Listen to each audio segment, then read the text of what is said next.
Super six పేరిట అనేక హామీలు ఇచ్చి అధికారంలోకి వచ్చిన కూటమి ప్రభుత్వం వాటి అమలులో పూర్తిగా విఫలమై ప్రజలకు వెన్నుపోటు పొడిచిందని గిద్దలూరు మాజీ ఎమ్మెల్యే మార్కాపురం నియోజకవర్గ వైఎస్ఆర్ కాంగ్రెస్ పార్టీ ఇన్ఛార్జ్ అన్న రాంబాబు విమర్శించారు.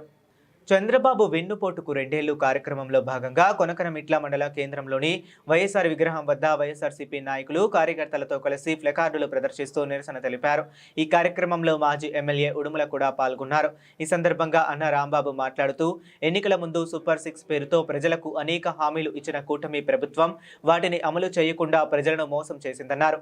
రైతులకు గిట్టుబాటు ధరలు కల్పించడంలో విఫలమైందని, డిఎస్సి నియామకాల్లో అవకతవకలు జరిగాయని ఆరోపించారు.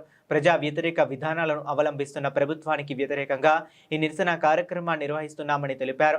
ఇచ్చిన హామీలను అమలు చేయకపోవడం వల్ల ప్రజల తీరు నిరాశ గురవుతున్నారని అన్నారు. అనంతరం వైఎస్ఆర్సీపీ శ్రేణులు కూటమి ప్రభుత్వ ఎన్నికల మేనిఫెస్టో ప్రతులను చించి నిరసన వ్యక్తం చేశారు.